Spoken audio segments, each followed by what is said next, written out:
Hoje nós vamos falar sobre desdobramento ou bilocação.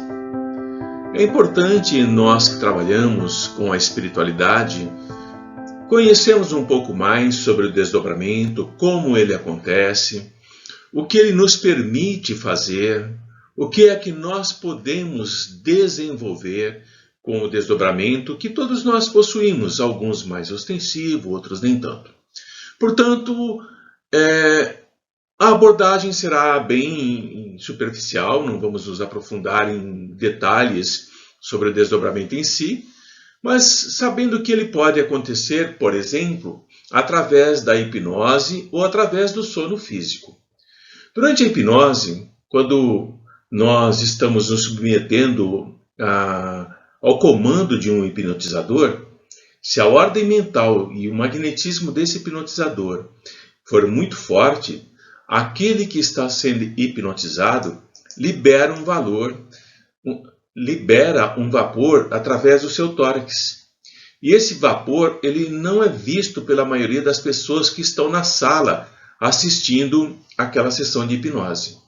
Poucos conseguirão vê-lo. Esse vapor ele vai se condensando à esquerda do corpo físico, normalmente, o mais comum, como uma duplicata daquele que está hipnotizado. E quase sempre esse vapor, ele tem as proporções dele são dilatadas, um pouco maior do que o corpo físico do hipnotizado em transe ali sob o controle do hipnotizador. Sob o comando do hipnotizador, o hipnotizado se desliga do corpo físico. E ao se desligar do corpo físico, ele pode se movimentar pelo ambiente onde ele se encontra. E também pode se ausentar indo para locais próximos ou muito distantes, obedecendo às ordens do hipnotizador, trazendo informações ou respondendo perguntas sobre o propósito daquele exercício, daquela prática, qual o interesse que ele tem, e o hipnotizado, em desdobramento, distante ou não, vai até o local que o hipnotizador determina e dali recolhe informações e traz para que possamos analisar, aprender ou fazer qualquer coisa com aquele conteúdo que está sendo disponibilizado. Quando o hipnotizado se ausenta do ambiente, ele continua preso ao corpo físico por um fio delicado. Alguns chamam de cordão de prata, ou tem vários nomes esse fio de prata. Esse fio ele pode vencer distâncias imensuráveis. Pode se estender, por exemplo, a outros países, a outros planetas, a outros mundos. E sem ser alterado na sua formação, na sua essência.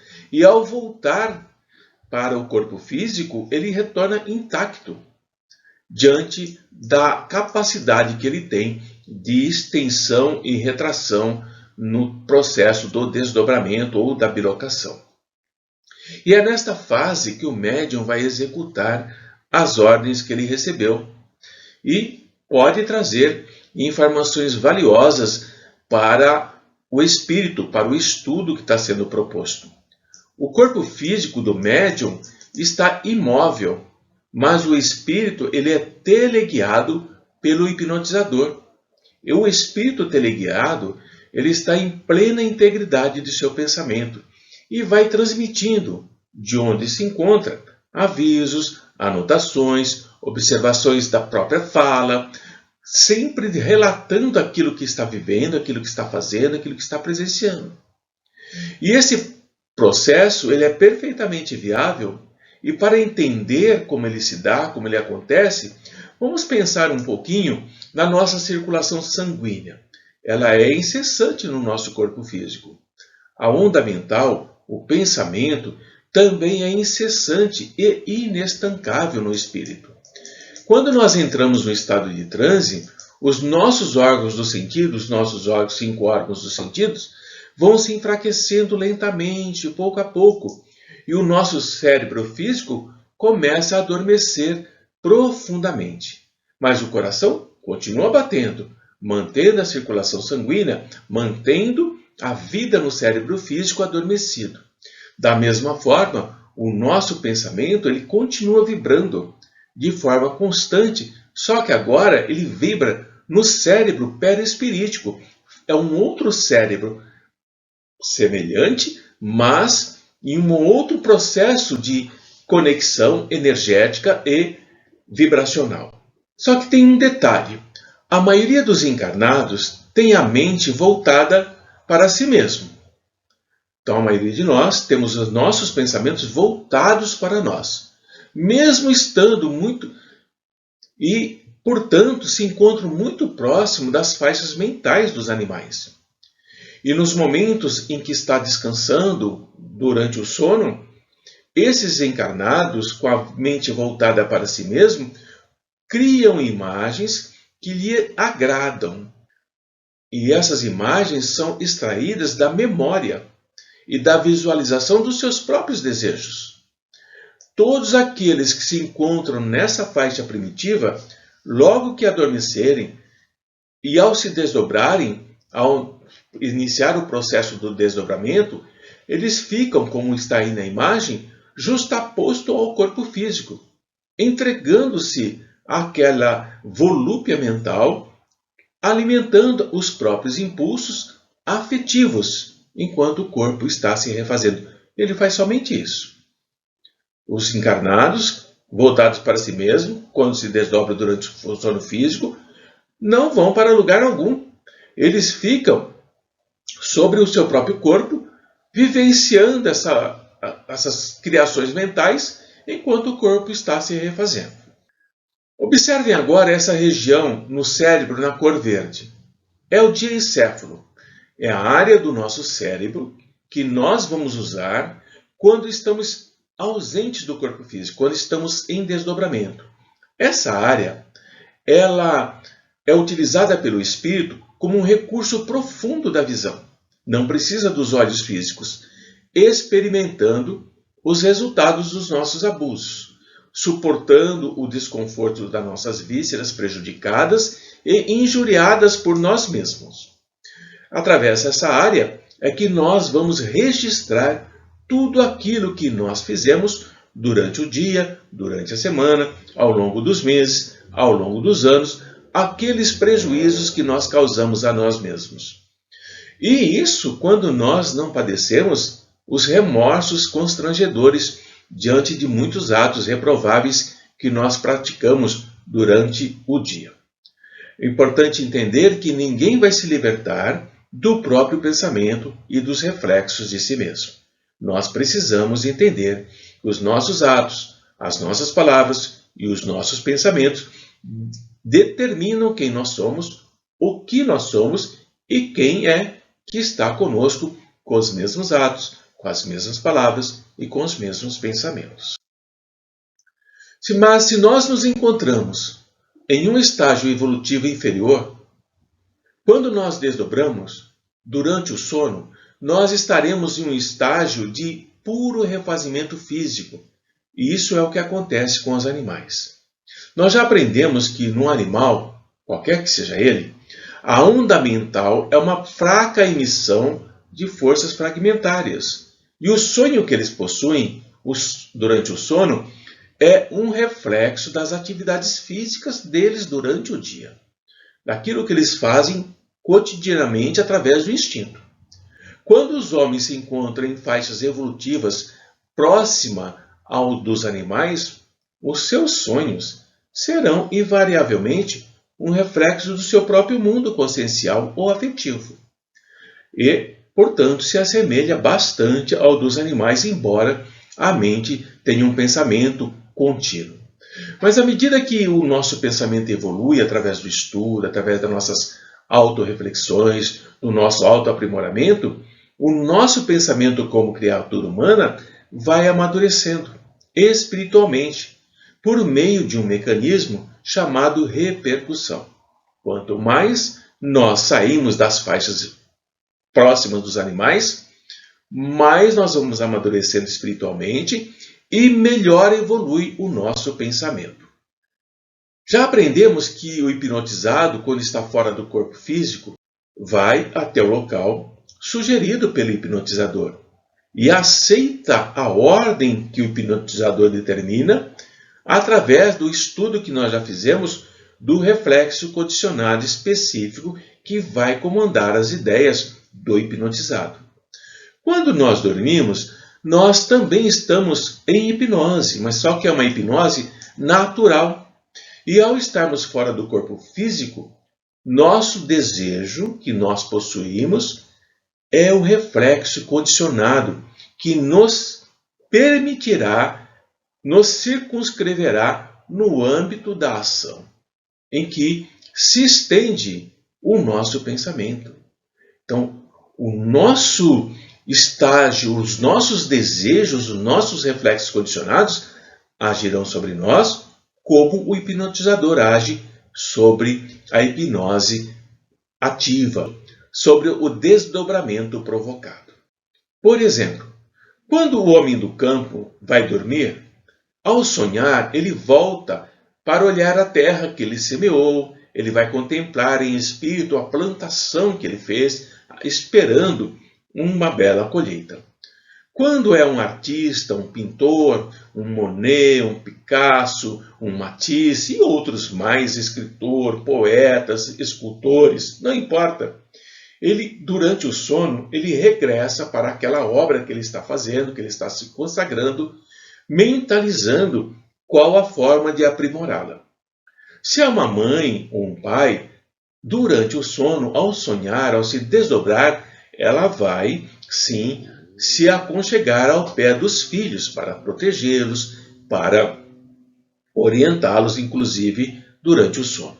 Se é um delinquente, um marginal, ele vai retornar durante o sono para o lugar onde ele se encarcera na dor do seu arrependimento ou procurando, em outros momentos, como aprimorar a sua delinquência, o seu desejo de continuar caminhando dessa forma desequilibrada.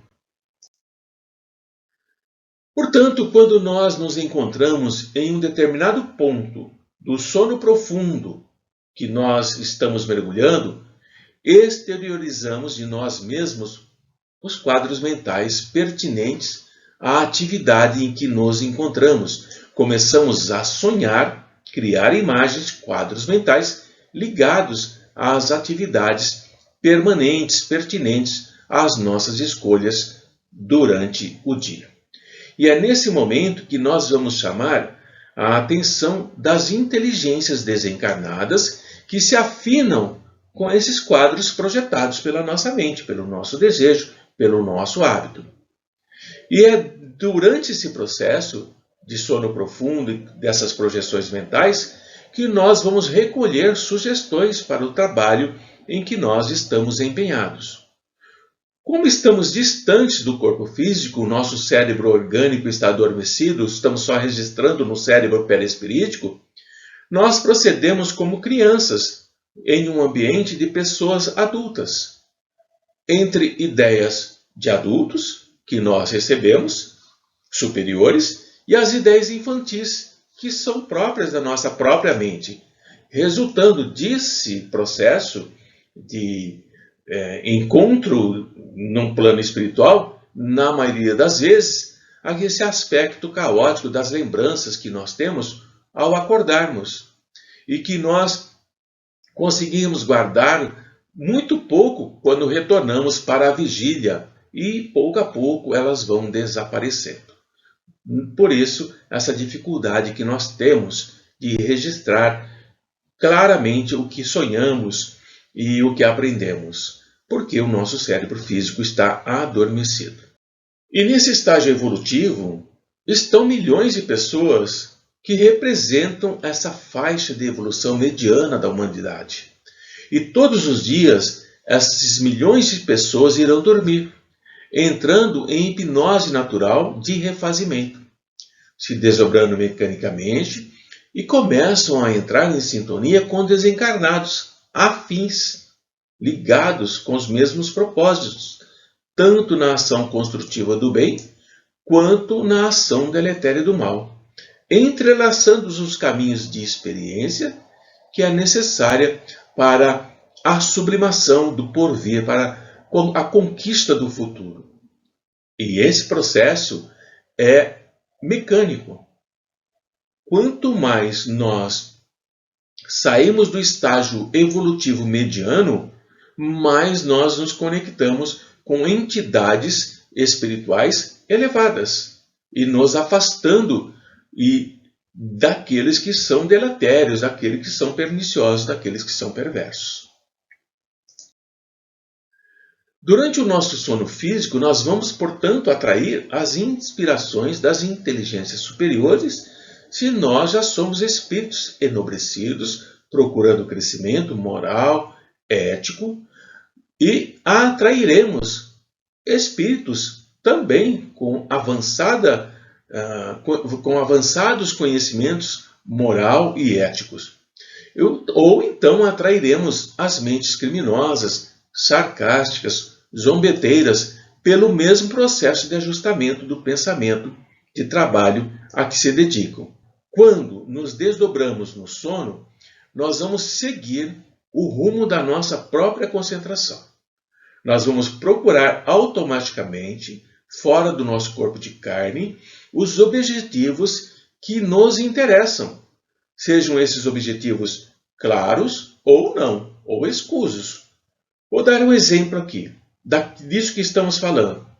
Se um determinado escritor, durante o dia, escreve ideias edificantes e originais, estimulando o bem, induzindo os seus leitores a uma elevação de nível moral, ético, ele vai atrair durante o sono entidades nobres para continuar sendo inspirado a continuar nessa linha de escrita, nessa linha de publicação.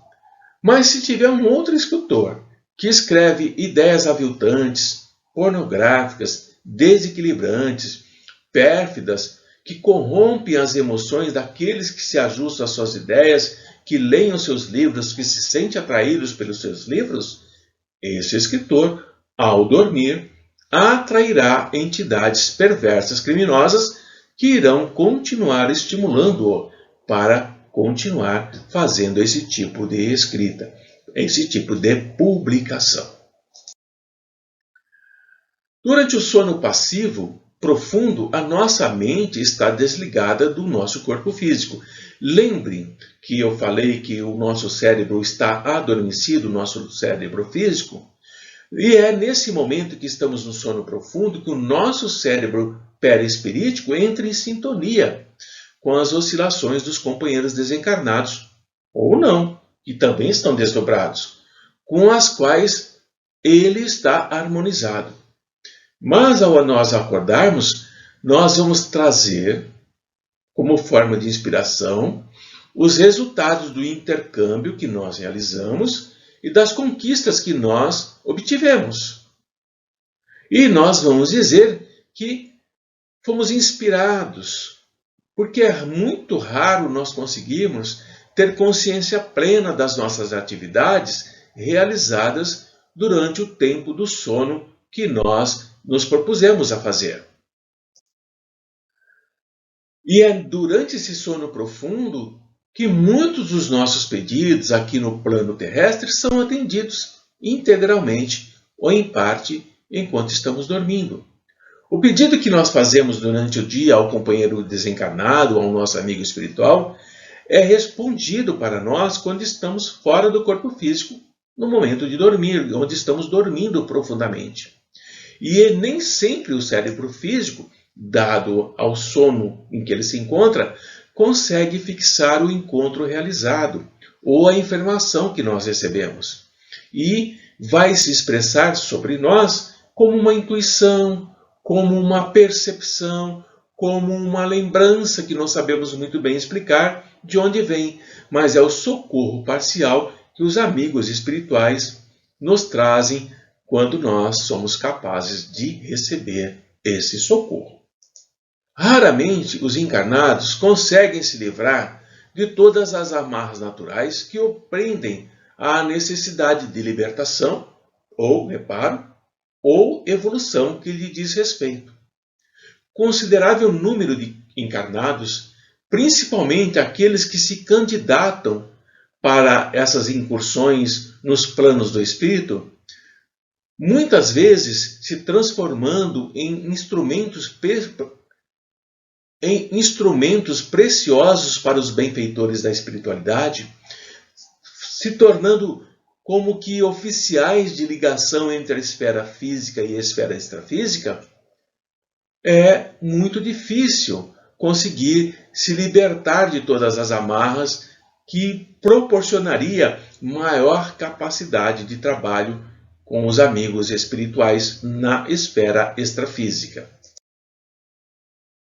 Portanto, o estudo é muito importante para aqueles que são chamados ao serviço mediúnico, porque, segundo a lei do campo mental, cada espírito somente conseguirá chegar do ponto de vista da compreensão necessária até onde ele tem a faculdade de escolher o certo.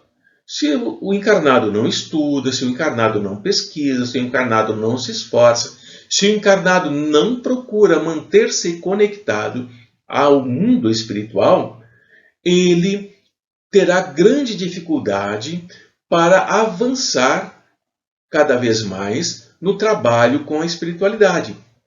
Ele pouco registrará desse trabalho, porque ele cai na lei do campo mental, porque a sua mente precisa, está carente de recursos que lhe proporcionam o avanço que ele precisaria ter, porque não estuda, porque não pesquisa, porque não questiona, porque não se esforça e, portanto, fica assim, quase que estacionado.